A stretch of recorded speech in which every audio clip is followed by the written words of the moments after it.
political sciences, who is Professor Scott Hibbert, who is an associate professor and the chair of the Department of Political Science at the University. And I want to just say for those of you who haven't listened to previous shows, he teaches courses on American foreign policy, Middle East politics, international relations, on religion and politics, on presidential elections. He received his PhD from Johns Hopkins and has advanced degrees from the London School of Economics and Political Science and Georgetown University. I am going to advise those of you who want to know more about Professor Hibbert to go on DePaul University's webpage. All of his texts and things are there. And because we have so much to cover tonight, I'm going to invite him in. Okay, great to see you. Thanks for having me on again, Aminah. And you know me and my 100 questions. Yeah. We have a kind of wild and flying by the ear agenda tonight, and so many things to cover. But I want to cover what's actually in the international news before we go to the more mainstream national story of the day. I turned on the TV the other day and I saw riot gear, and for a moment down ago, and it probably was, but in a different era, men running down with these policemen with these shields and stuff and tear gas, and then they tell me it's Belarus, and then I'm sitting back and I have to, where the hell is Belarus? That's the country that's next to Poland and not as far east as the Soviet Union. Out for some other countries I can't pronounce. So what is going on in Belarus? So in many respects, Belarus is the last dictatorship of the former Soviet Union. And they had elections where the president, Alexander Lukashenko, was reelected for the 6th time. How do you get reelected for the 6th time? So they were rigged elections. And so going back to kind of my background, this is just like Hosni Mubarak running for election. The 49 they're stage managed. The opposition gets arrested, in prison, so they're not actually out campaigning. I guess there were a handful of opposition candidates that did want to put their name forward, because they do have, this is the post-Soviet era, so there is a, independent civil society, but you still have the levers of government, if you will, controlled by the central state and controlled by the party, and which is Lukashenko's party, and so he did, one of the individuals who could have garnered support was a relatively famous blogger and journalist, and he was put in prison. But his wife decided to run in his stead, and she was allowed to campaign. And she, her name was Svetlana, and I'll not get the name right, but Tikhanovskaya. But she captured the imagination of people on the street, and she was wildly popular. I love it. And the thing is, and this is kind of the interesting part of it, like, why are they even going through if it's a dictatorship, why are they going through the facade of elections?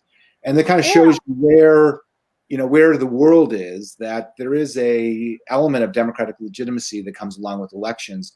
So even dictatorships like, those in Belarus or Egypt or Russia, they need that, facade of popularity or facade of legitimacy. So they will run elections.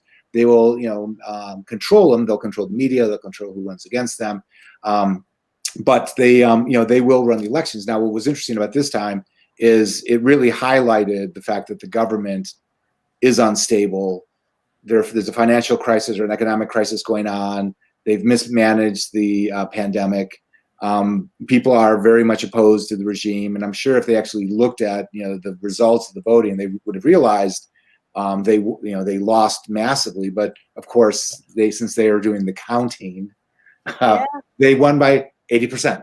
So there you go. Yeah, but what's interesting about to kind of close this out, what's interesting about this story is, the opposition candidate who was running against Lukashenko was forced to flee the country, or basically told to leave.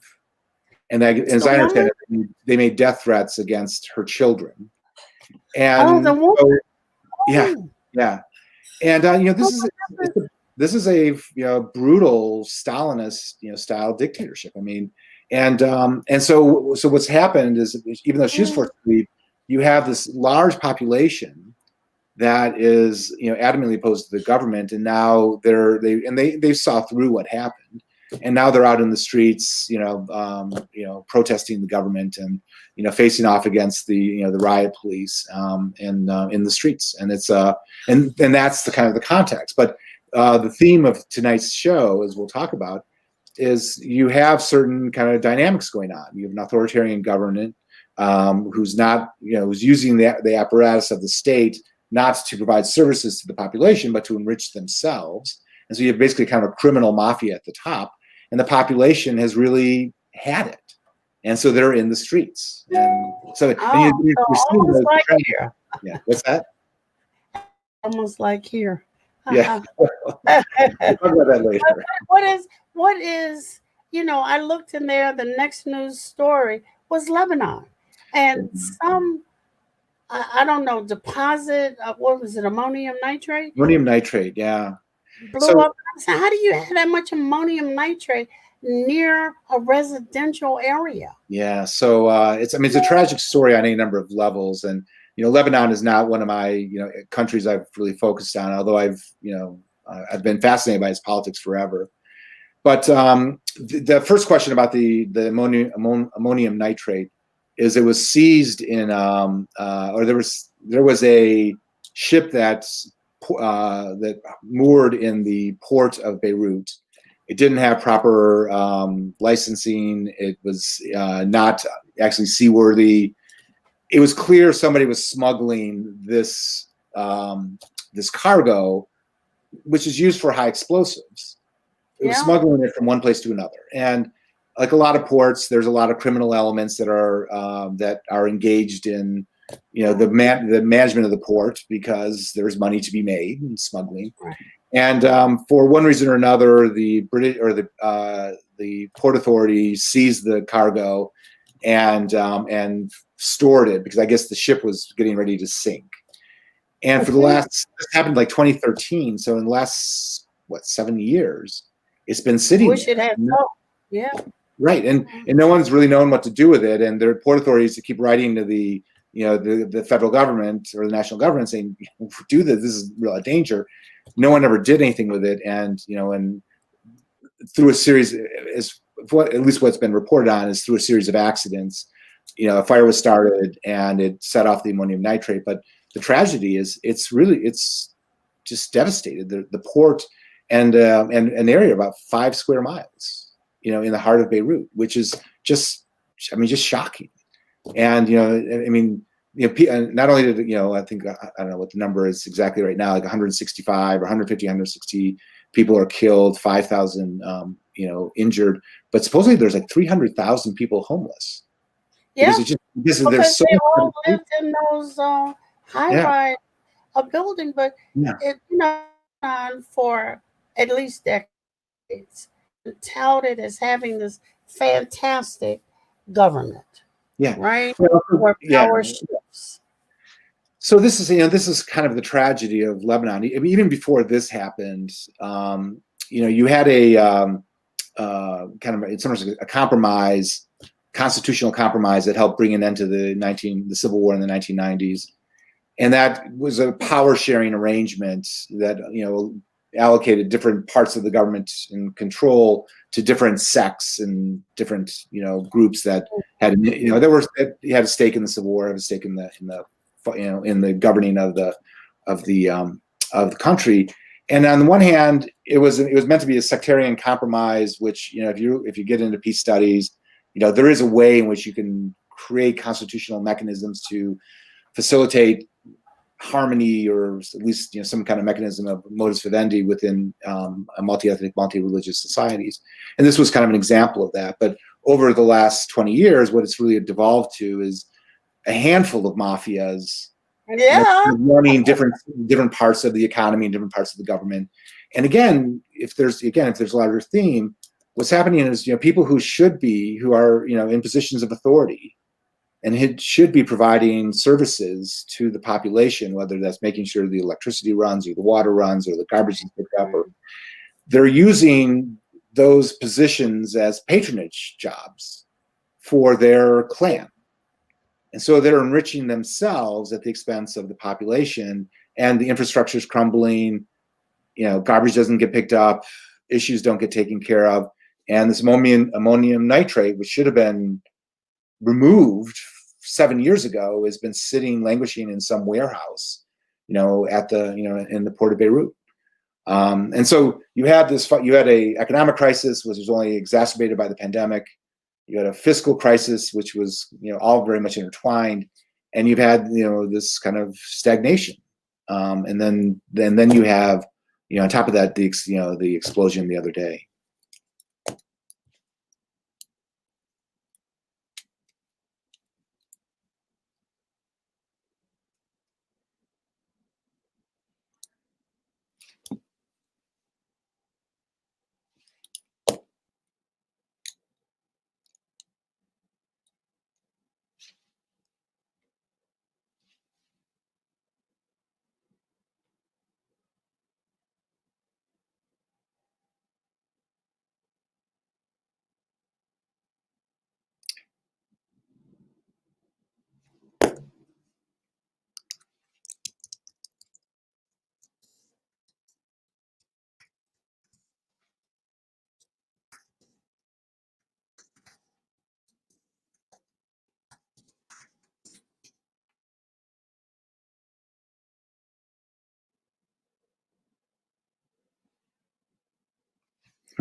Hello? Something happened, and I don't know where you went, but you stopped off at troubling events, and you were talking about these little kind of mafias. So is globalization a conglomeration of little mafias? Well, that's definitely, that's definitely part of it. There is what people always refer to as the dark side of globalization, that, you have, basically from the 1990s onward, increasing interconnectedness of states and societies on a global level, increased trade and what have you. And, insofar as it's well regulated and, things are above board, this is great. People are creating jobs and what have you. But there's also a lot of, illegal trade going on, whether it's, smuggling drugs, human trafficking, what have you, and also money laundering. And, the concern has always been that, there's always going to be some degree of criminality, within any kind of body politic. And on a global level, there's always going to be some kind of international organized crime. But the question is, at what point does it become a predominant influence? And when you look at, certain countries, you kind of wonder whether, who's really running the show. I mean, is it the drug mafias behind are they the ones, the real powers behind the throne? And then you look at places like North Korea, which has historically been involved in counterfeiting and illegal sale of missile parts and things like that. And there's a high degree of illegality going on with that, and a lot of this is tied up with security services. So there's a lot of 90% of the world's heroin is produced, or at least the opium for the heroin is produced in Afghanistan, and people assume that a lot of that is facilitated, or the transshipment of that is facilitated by the Pakistani intelligence services. And similarly with any kind of major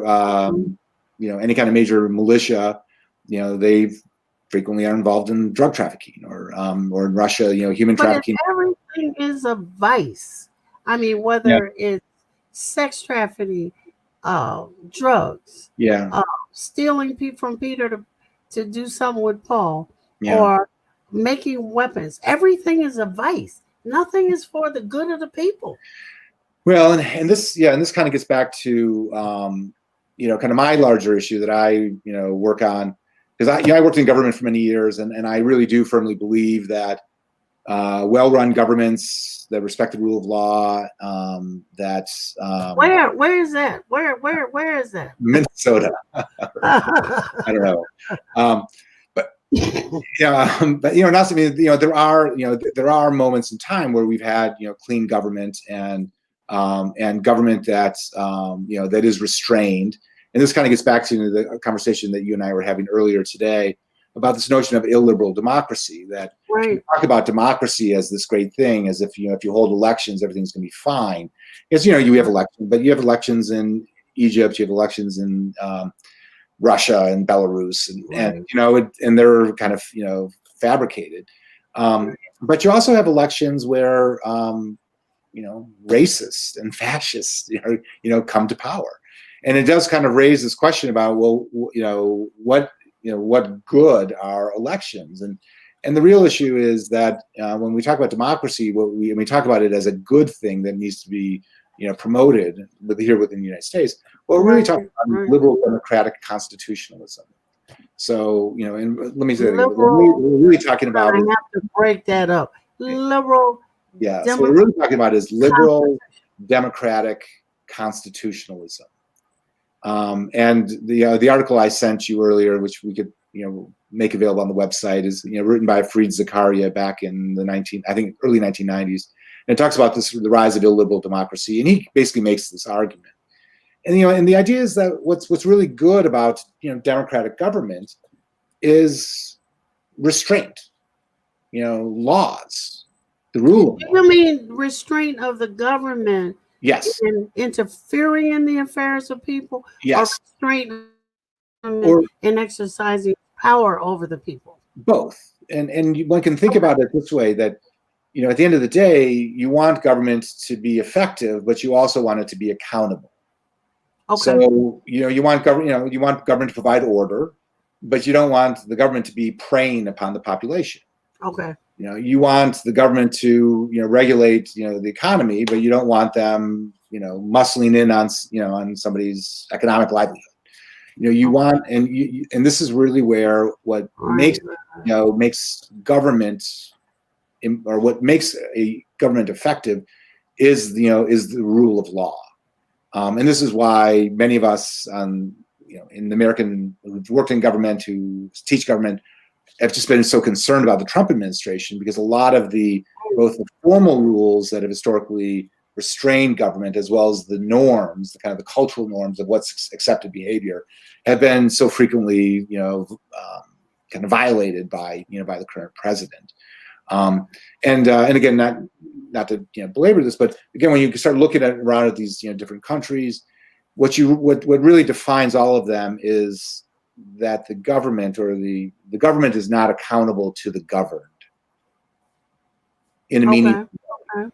And that's really the important point. But when you say that Trump is violating rules, they're rules, not statutes, right?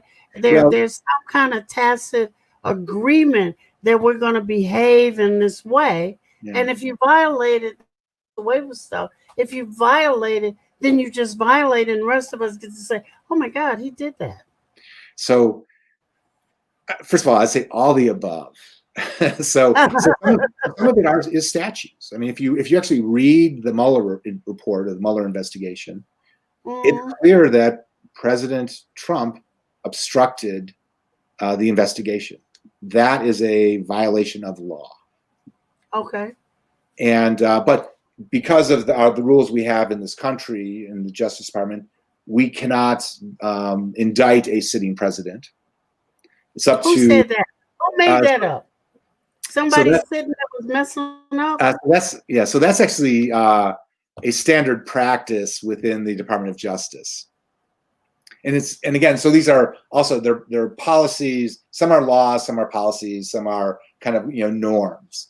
So the norms are more of you wouldn't say certain things about certain people, or you wouldn't impugn the patriotism of a sitting president while he's overseas. Well, people did that to Barack Obama all the time, and All the time. and and so and this is where we talk about the coarsening of the American political discourse. That in years gone by, the opposition was the loyal opposition. Like, we may have our disagreements, but we're going to, we agree to a set of rules that we will all live by. And because we know that at some point in time we'll be in the opposition, and sometimes we'll be in power. And so we agree to abide by the same rules, because we know this, the rules will apply to us in the future in the same way they apply to, our opponent right now. And there's a certain, again, kind of cultural, a certain kind of culture of live and let live, or a culture of civility. Right. That's why I should phrase it that way. That provides kind of, in some respects, the grease by which the system operates. And what you really come back to illiberal. What is illiberal?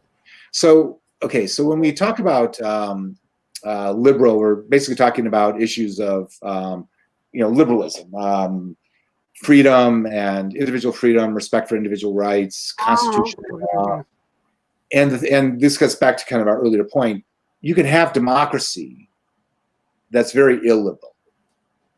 You can have democracy that that's doesn't make sense. Well, how do you have a democracy that's illiberal? Yeah. So, so let me unpack this for a little bit. So you can have, so the assumption is that if people are, engaging in elections, that they generally buy the idea that, there ought to be a rule of law, that individuals ought to have rights, and what have you. And we're not looking to get elected in order to start taking away other people's rights. Okay. There are political parties, for example, I'm thinking of in Serbia, back in the day with Slobodan Milosevic, when he was in power. He ran on a very populist agenda, but it was a right-wing populism. And it was all about denigrating Muslims and Catholics, Croatians and Bosnians. And it was a great way of getting the Serbian Orthodox majority behind his vote. Now, he was democratically elected, and one could argue he was a Democrat. I mean, small d Democrat, but he certainly wasn't liberal. And actually, his message was very illiberal, in that what he was promising was to kick out all the Muslims and to take control of the properties that they lived in, and from his perspective, he was righting a historical wrong that went back to 1389 and the wars with the Ottoman Empire, et cetera, et cetera, et cetera. Right. But that's an instance where you have people getting elected democratically on a very illiberal or right-wing platform. And we saw the same thing happen in Hungary earlier this year, and Brazil earlier this year.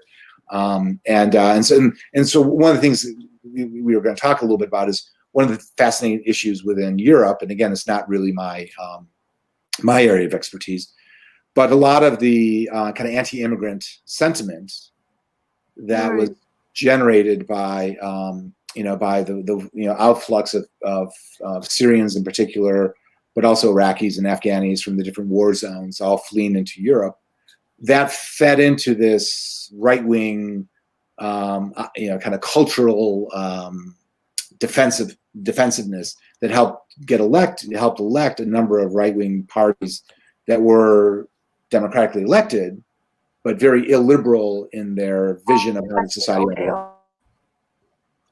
So in Lebanon, we have people from Syria and other places running to Lebanon for safety. Yeah. Palestinians been running there forever, it seems. But in some ways, in such a tiny country, overburdening a system there. Yeah, it's funny. I haven't read a lot about that, but that's a really important point. Because if you think about like Syrian civil war, I mean, there's like 22 million Syrians, and I think half of them, or about 11 million, have been displaced, and 6 of them outside of the country, about 5 internally. And I think literally half of them, like 3 million, ended up in Lebanon. And I don't know what the population of Lebanon is, but almost the population of Lebanon. Yeah. I mean, the Germans were freaking out about 100,000 refugees. Yeah, everybody that was against Assad, oh, I don't know what that noise is. Yeah. Everybody that was against the government had to flee, and they can't go home. Yeah. So if they went to Syria, they're stuck in Syria, where they are not Syrian, Lebanese citizens, Yeah. and therefore are not eligible to practice professions and this, that, and the other. Have to step 4 steps down, and God help the people who had no skills. Yeah.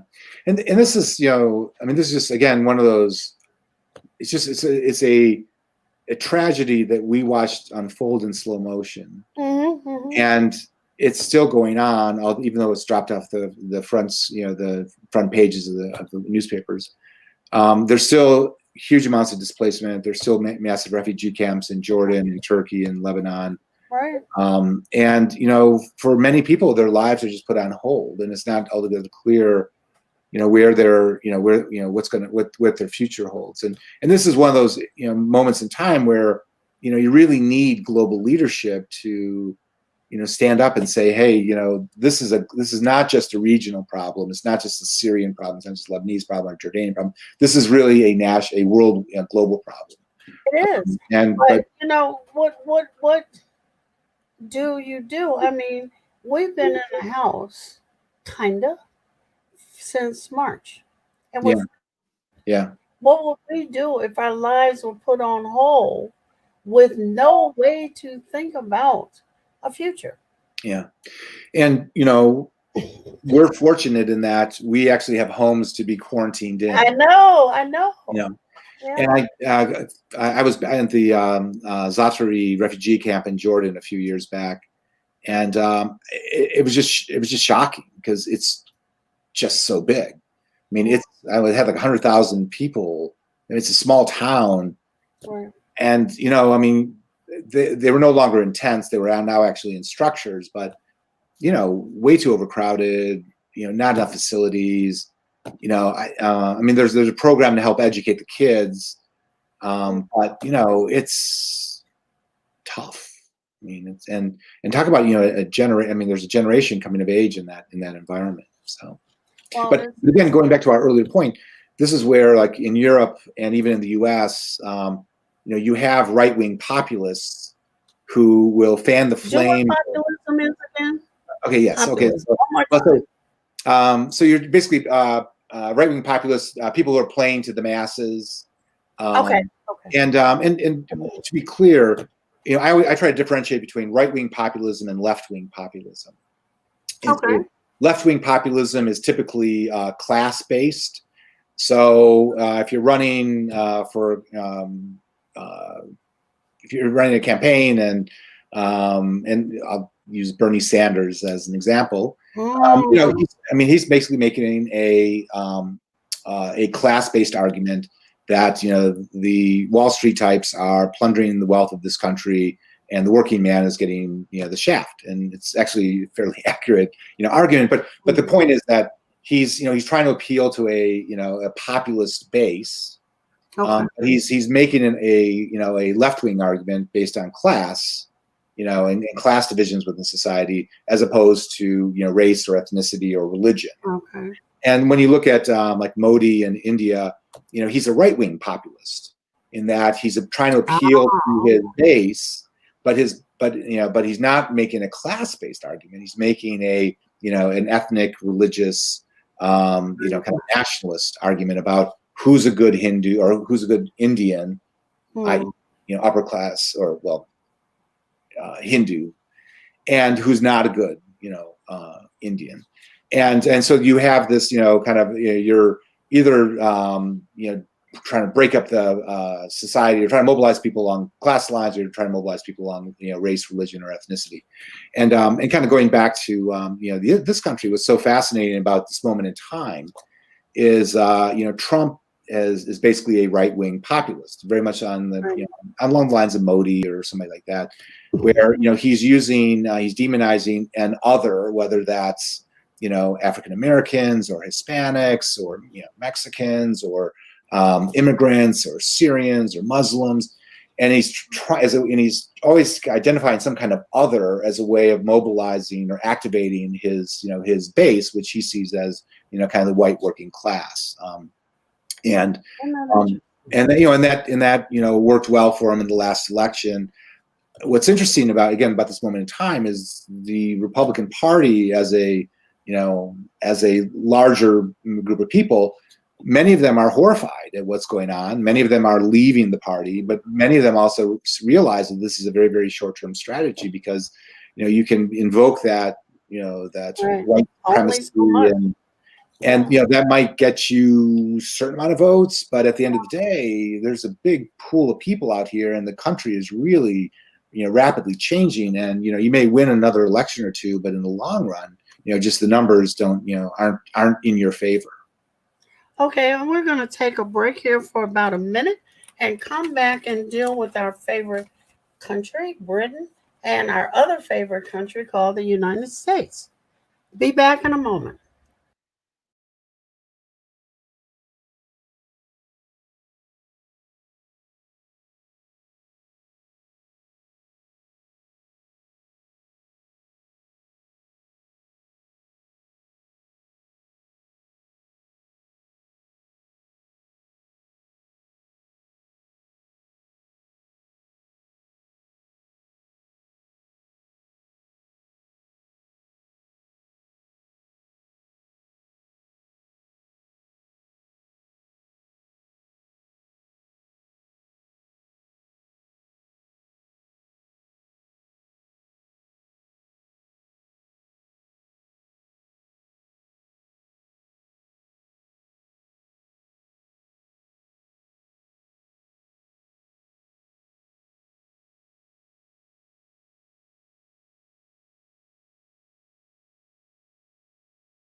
Way back when we fought a war to dump Britain, or to at least dump Britain's hold over us.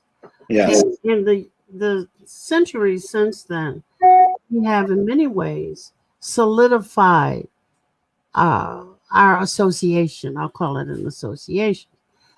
When Britain went, not Britain, but when all of Europe went into something called the European Union, people like me worried, well, are my francs going to be worth anything anymore? And my lira, because I collect coins from everywhere to use to get a paper or this, that, or the other, and read anyway.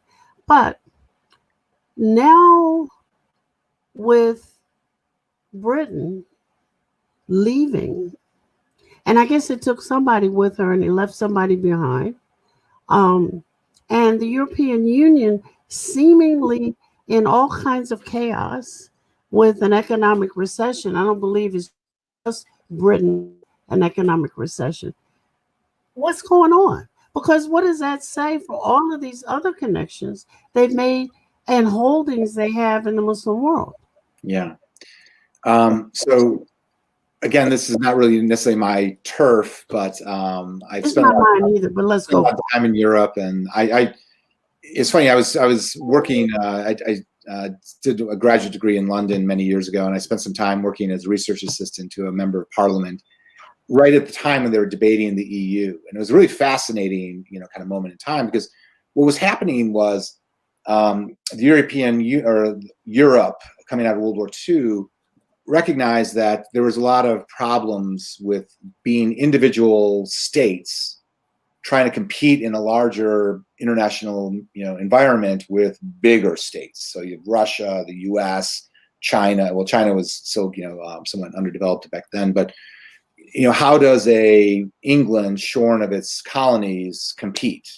How does a Germany shorn, well, it lost its colonies many years ago, but how does a France shorn of its colonies, without its colonies, compete in a global environment, particularly coming out of World War II, where your economies are completely devastated. Right. And so what happened was there was a, kind of going back to our liberalism narrative, there was a liberal notion that the best way that, that we can all develop together is by, binding our societies and economies together. And that began with the formation of the Trade and Coal Union, where, that kind of rebuilt all these society, or rebuilt these core, economic activities in France and Germany in particular, but bound them together so that economies were already very much intertwined, just coming right out of World War II. And that continued to develop, and it went from like the Coal and Trade Union to the European Common Market to the European EEC, European Economic Community. And it finally got to a point where they formed a political structure to go along with the economic structure. Okay. And so, and quite frankly, it comes back to this idea that they're stronger together than they are separately. I mean, if each individual had to compete with Russia, they'd be toast. But if they, if they have a combined economy and a combined policy and a shared vision, they're going to be that much more, powerful in operating in the international community. And that vision really held true all the way through through the end of the Cold War. And it really kind of took it to the next level in the post-Cold War period, in the era of globalization, and the EU was a major player. Now, one of the challenges, and this goes back to your comment about enjoying the franc and the lira and the pound, is that once they unified politically, there's always this question about, and they have a common market and in a highly integrated economic structure, do they also have a common currency? And some time they did go on the euro, and that seemed like a great idea, but it wasn't, because if you're going to have if you're going to have a common currency, you need to have a common monetary policy. In order to have a common, economic policy / monetary policy, you really need to have a common fiscal policy, which means, how much governments spend and, tax and spend. Well, each individual state does not want to give up control over its budget, but they want the benefits of the shared currency and the shared economic order. And so in some respects, the problem with the EU is it was only like 1 foot in, 1 foot out. It wasn't a complete union. They didn't go that extra step. When the 2008 financial collapse happened, that translated into a sovereign debt crisis, which is more detailed than we want to get into. But the point is that it was at that moment that you had this economic crisis, and you had very different visions about how to deal with it. Coming from Germany, which had all the banks, had one vision. People in Greece, which had a lot of the debt, had a different vision. Yeah, of course. I was in Greece, I think in 2013, when there were protests in the street, and what they were protesting was not so much the government, but they were protesting the German bankers. Yeah. And so those are kind of some of the underlying issues, but there's still, in my opinion, at the end of the day, Europe is still the underlying dynamics haven't changed. You're still going to be stronger together than you are separate. And this is why Brexit makes no sense in my mind. It just makes no sense. I mean, I understand the politics of it, and I understand why it happened. And the way I look at it is, some people like Boris Johnson, was kind of pandering to this right-wing base, right? Saying, but the other was not necessarily an indigenous other; it was the French and the Germans and the Europeans telling us what to do. Yeah. And and there's there are a lot of people who lived in Northern England and who actually should have, who are total labor, they're labor supporters, but they they voted for Boris Johnson, and they voted for Brexit. It sounds much like an English version of some understandings, mine being totally naive, of federalism. We have states which don't want to most of the time, because they want to enjoy the benefits of cohering, because then they can get federal this, that, and the other. But then it's like, well, only state, no, in my state, we're not going to wear any masks. Well, in my state, we will. So what happens to things like the law of commerce, which enables us to move between states? Problem is, I did pay attention during this part in the course, to move between states.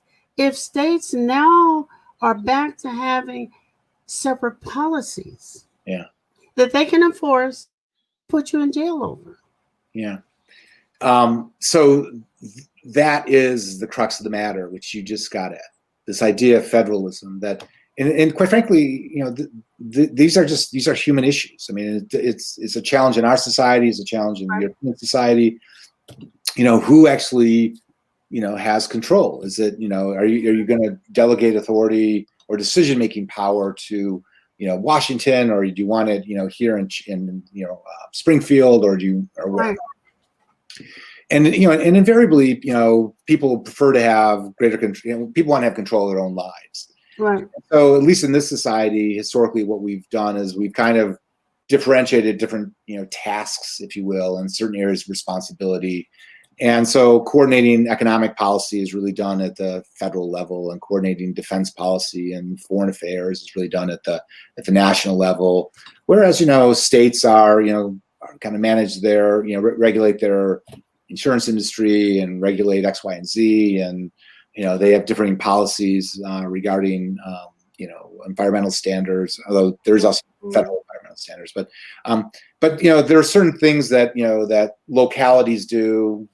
Chicago has certain policies on parking and X, Y, and Z, and so what happens at the local level really is kind of local, and there's under local control, and stuff that really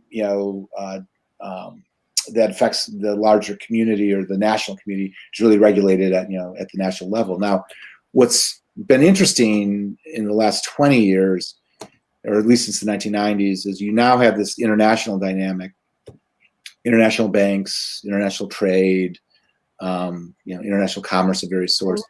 But you don't have a robust regulatory structure for that. I mean, you've got the World Trade Organization, which is kind of set up in some respects to provide the rules of the road, to mediate disputes, but there's no real regulatory structure for banking. And so it's really still up to individual states to regulate their own banks. And what's happened is you have all this offshore banking in the Canary Islands or whatever, Panama, and now you've got illegal activity going on, money laundering, whatever, tax evasion, and there's no regulatory structure to kind of deal with that. And this is where I'm kind of tying the two conversations together. But this is one of the reasons why people did vote for Brexit in the UK. And actually, I have a friend who voted for Brexit. I was kind of surprised to find that out. But but from his perspective, the globalization has not served his community well. They've seen a lot of loss of jobs, a lot of manufacturing jobs that have gone overseas. Same way they have up in Michigan and Illinois and Wisconsin and Ohio, and people know what there once was. If you ever go to Lancaster, it used to be a very, very in northern England. There's very vibrant manufacturing base, and it's not there anymore. Well, and so because people have either lacked in transference of skills, right, or brought those skills up to snuff. Yeah, or you can also look at another side of it, that a lot of both federal policy in England as well as in the UK is really catered to the financial sectors at the expense of the manufacturing sectors. So a lot of government policy is really designed to help Wall Street. Right. And much everywhere. No matter what you call the street. Yeah. But I want to stop this conversation because I want to go to our wonderful election. And I'm trying to discuss an illiberal democracy. Is this populism left versus center versus right, or if I don't know. Okay. Don't know Kamala Harris is. Yeah, no, that's a great question. I mean, I totally know. I see where you're going with this. So this is actually, again, why. I mean, I find all of this stuff fascinating. Whether it's whether it's EU or Brexit, or I'm a political junkie. This is what I get paid to do. I love this stuff. But the American this coming election, people always talk about this election is most important in American history, and I kind of hate to say that, but this one really is. But it's fascinating because it's you're really getting a stark choice. Yeah. That's in many respects, Donald Trump is a classic illiberal, Democrat, small d Democrat. I mean, he wants to be Alexander Lukashenko, right? Yeah, he would love to send in the troops, and I think that he did. And we talk about these as mafia runs countries, whether it's Tunisia under Ben Ali or Mubarak, Mubarak era, or Lukashenko or Russia. But in some respects, Trump really does have this background, in New York, and from if all the reporting is correct, he's had ties with both the Italian mafia and the Russian mafia, and I think that's kind of his mentality is that it's politics is smash mouth. It's it's the will of the stronger, and there's this and you do whatever it takes to win, and you don't play by the rules consciously. And I have a feeling that, but then you look at the other side of the coin, and there's Biden and the Biden-Harris ticket, and they really are kind of a throwback to kind of the Obama-Biden era, but they're a throwback to an earlier era where it's like no, there are rules of the game, and we need not just to protect the rules, we need to protect the institutions because this game is large. What's going to happen? How can you even do that when he has made it his claim to fame to demolish so many, not only the institutions, but the roads to the institutions? Yeah. So this is where this is the issue. This is the problem. Yeah. My fear is this is going to be an ugly election. It's going to be an ugly election. There'll be efforts. Yeah, it's already started off ugly. There will be lies. There will be slander. There will be efforts to suppress the vote. It's already started.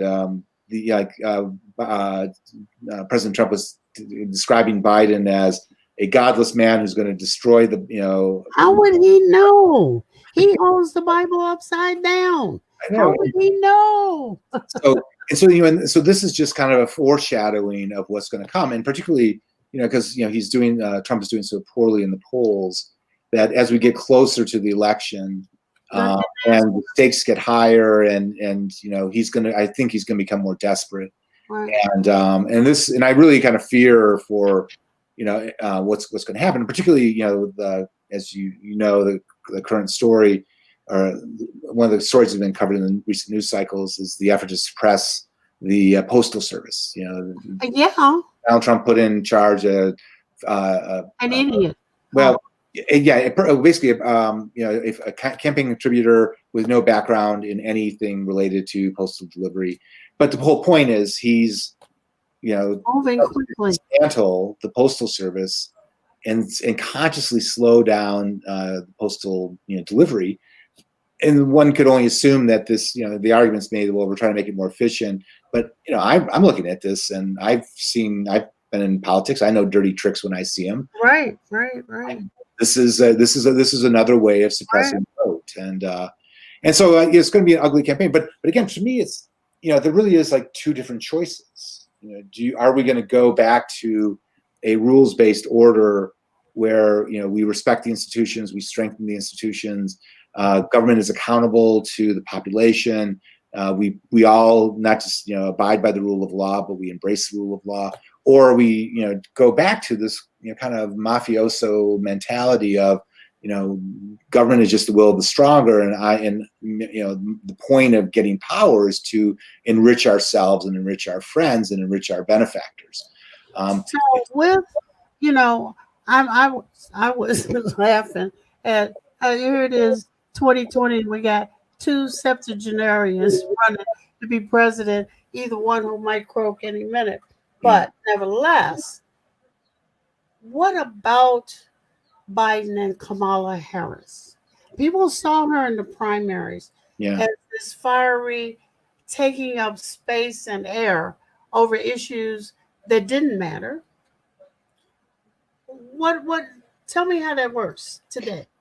Well, so I think there's kind of two different sets of issues. One is kind of personal, and one's policy. Okay. If you look at the personal issue, I kind of see this to Biden's credit that he took a former critic and brought her into the fold. Yeah.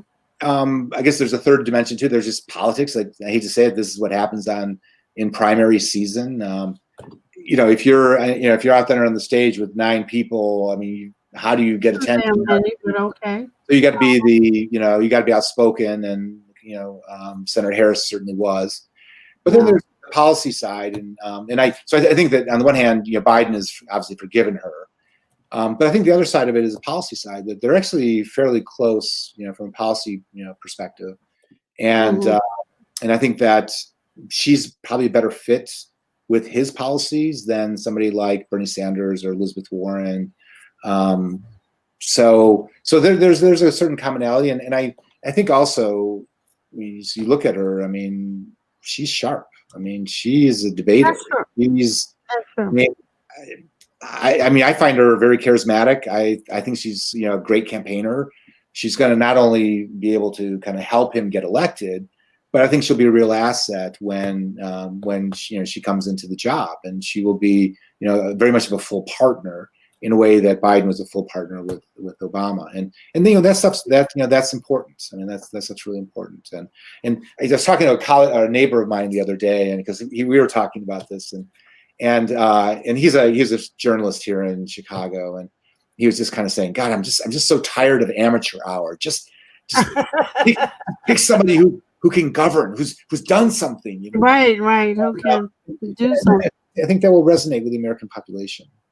Well, I think what we'll do, since you're our resident political scientist, is from here till November devote a little bit of your time to analyzing what we see and however it is they have debates, how we can try to help the public, our listening audience at least, figure out what is happening here, what did happen there, without waiting for the pundits who are on TV to tell us what happened, because usually, that's what they're doing, is teaching us one way or the other. It's like, I didn't see what I just saw, kind of thing. So we will do that. And our hour, our 55 minutes or 50 minutes is up. Okay. And as usual, so much to cover. And I will see you next time in a few weeks to pick your mind and brain some more. And all those things that you keep talking about are not in your wheelhouse. Put them in your wheelhouse, because they're not on mine either.